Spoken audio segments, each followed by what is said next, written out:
नमस्कार। आज के इस खास विश्लेषण में हम भारत की अर्थव्यवस्था को बिल्कुल जमीनी स्तर से समझने वाले हैं। खेतों में बोए जाने वाली बीजों से लेकर ग्लोबल मार्केट की बड़ी बड़ी नीतियों तक। ये एक ऐसा ब्लूप्रिंट है जो दुनिया की सबसे तेजी से बढ़ती अर्थव्यवस्थाओं में से एक की रफ्तार तय करता है। चलिए शुरू करते हैं। आज की इस चर्चा को हमने 6 बुनियादी हिस्सों में बांटा है। अर्थव्यवस्था और उत्पादन की नींव, मानव पूंजी, गरीबी की चुनौती, खाद्य सुरक्षा, बैंकिंग सिस्टम और अंत में 1991 के ऐतिहासिक आर्थिक सुधार। तो चलिए सबसे पहले बात करते हैं अर्थव्यवस्था और उत्पादन की नींव के बारे में। जरा सोचिए, कोई भी सामान या सेवा यूं ही तो नहीं बन जाती है ना। हर चीज के उत्पादन के लिए 4 बुनियादी चीजों की जरूरत होती ही है। जमीन, श्रम यानी मेहनत, भौतिक पूंजी और मानव पूंजी। इनके बिना तो किसी भी प्रोडक्शन के बारे में सोचना भी नामुमकिन है। ये समझ लीजिए कि ये वो मजबूत ईंटें हैं जिन पर पूरी इकोनॉमी की इमारत टिकी है। अब इस भौतिक पूंजी यानी फिजिकल कैपिटल में भी 2 अलग-अलग हिस्से होते हैं। पहला है फिक्स्ड कैपिटल या स्थायी पूंजी, जैसे बड़ी बड़ी मशीनें, औजार और इमारतें जो सालों साल चलती हैं। और दूसरा है वर्किंग कैपिटल यानी कार्यशील पूंजी। इसमें आता है कच्चा माल और नकद पैसा जो प्रोडक्शन के दौरान ही पूरी तरह से खर्च हो जाता है। भारत में इन्हीं साधनों ने खेती को एक नया रूप दिया है। पैदावार बढ़ाने के लिए हमने बहुत सफर तय किया है, पारंपरिक खेती से शुरू करके एक ही जमीन पर कई फसलें उगाने तक। फिर दौर आया मशहूर हरित क्रांति का। लेकिन हर बड़े बदलाव की एक कीमत होती है। ज्यादा रसायनों के इस्तेमाल से जमीन की उपजाऊ क्षमता पर असर पड़ा और ग्राउंड वाटर लेवल भी काफी नीचे चला गया। अब बढ़ते हैं हमारे दूसरे विषय की तरफ, मानव पूंजी और बेरोजगारी। एक बहुत ही दिलचस्प बात है। सिर्फ आबादी ज्यादा होने से कोई देश अमीर नहीं बन जाता। जब उस आबादी की शिक्षा, ट्रेनिंग और स्वास्थ्य पर सही निवेश होता है, तब जाकर वो मानव पूंजी यानी ह्यूमन कैपिटल में बदलती है। सच कहें तो किसी भी देश के लिए ये सबसे बड़ा और सबसे जरूरी इन्वेस्टमेंट है। अब इस मानव पूंजी के काम को अर्थशास्त्र 2 हिस्सों में बांटता है। पहला है बाजार की गतिविधियां, जो सीधे तौर पर पैसे या मुनाफे के लिए की जाती हैं और हमारी अर्थव्यवस्था को रफ्तार देती हैं। और दूसरी है गैर बाजार गतिविधियां। ये वो काम है जो इंसान सिर्फ अपने खुद के इस्तेमाल के लिए करता है। इनका मकसद पैसा कमाना बिल्कुल नहीं होता। लेकिन असली दिक्कत तब शुरू होती है जब इस कीमती मानव पूंजी का सही इस्तेमाल नहीं हो पाता। गांवों में हमें इसके 2 बड़े रूप देखने को मिलते हैं। पहला है प्रच्छन्न बेरोजगारी, जहां किसी खेत में जरूरत से ज्यादा लोग काम कर रहे होते हैं। और दूसरा है मौसमी बेरोजगारी, जो तब सामने आती है जब खेती का सीजन खत्म हो जाता है और लोगों के पास कोई काम नहीं बचता। मानव पूंजी का इस्तेमाल न होने से जुड़ी है हमारी अगली कड़ी, भारत में गरीबी की चुनौती। हमारे देश में गरीबी को नापने का तरीका थोड़ा अलग है। गांव में शारीरिक मेहनत ज्यादा होती है, इसलिए वहां 2400 कैलोरी की जरूरत मानी गई है, जबकि शहरों में 2100 कैलोरी। 2011-12 के आंकड़ों को देखें तो ये सीमा गांव में 816 रुपए और शहर में 1000 रुपए तय की गई थी। इसके उलट वर्ल्ड बैंक का पैमाना बिल्कुल अलग है। वो $1.90 रोजाना से कम कमाने वालों को अत्यधिक गरीब मानता है।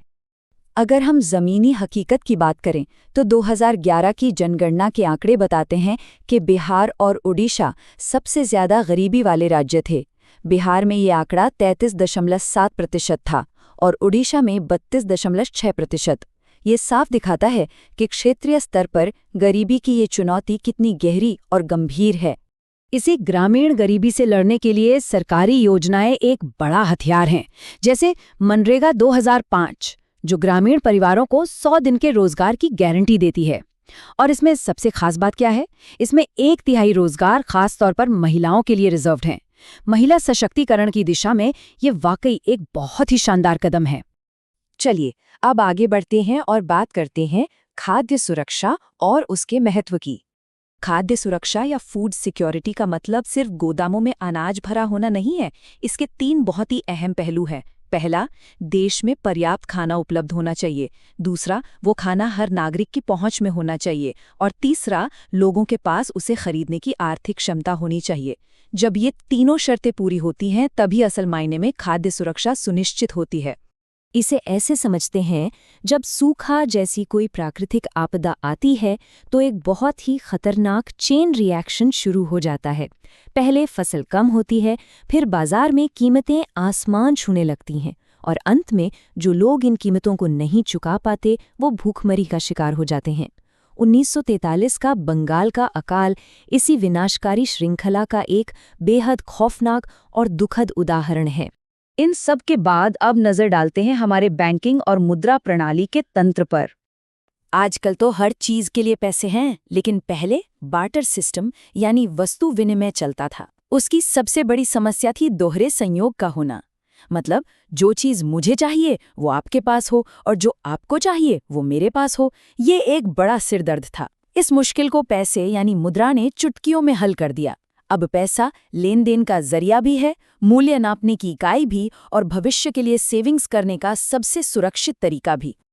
अब इस पूरे बाजार में पैसे की सप्लाई को कंट्रोल कैसे किया जाता है, इसके लिए reserve bank of India CRR यानी नकद आरक्षित अनुपात का इस्तेमाल करता है। ये एक ऐसा नियम है जिसमें हर कमर्शियल बैंक को अपनी कुल जमा रकम का एक फिक्स हिस्सा सीधा रिजर्व बैंक के पास कैश में रखना ही पड़ता है। बिल्कुल इसी तरह एक और नियम है SLR यानी वैधानिक तरलता अनुपात। इसके तहत बैंकों को अपनी जमा राशि का एक हिस्सा खुद अपने ही पास लेकिन सुरक्षित और लिक्विड संपत्तियों के रूप में रखना होता है। इन नियमों का सीधा सा मकसद है पूरी बैंकिंग प्रणाली को स्थिर और सुरक्षित बनाए रखना। और अब हम आते हैं अपने आखिरी पड़ाव पर, 1991 के वे ऐतिहासिक आर्थिक सुधार। 1991 का साल भारतीय अर्थव्यवस्था के लिए एक बड़ा टर्निंग पॉइंट था। इसने LPG यानी लिबरलाइजेशन, प्राइवेटाइजेशन और ग्लोबलाइजेशन की नीतियां पेश की। उदारीकरण ने बेवजह के सरकारी कंट्रोल कम किए, निजीकरण ने व्यापार के दरवाजे प्राइवेट सेक्टर के लिए खोल दिए, जिसमें कई सरकारी कंपनियों का विनिवेश भी शामिल था।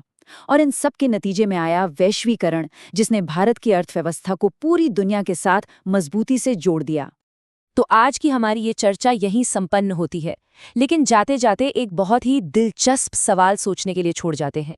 1991 के इन सुधारों ने अर्थव्यवस्था की जो नींव रखी थी, वो आज भी हमारे भारत के आधुनिक परिदृश्य को किस तरह से आकार दे रही है, जरा सोचिएगा। इस विश्लेषण से जुड़ने के लिए बहुत बहुत धन्यवाद।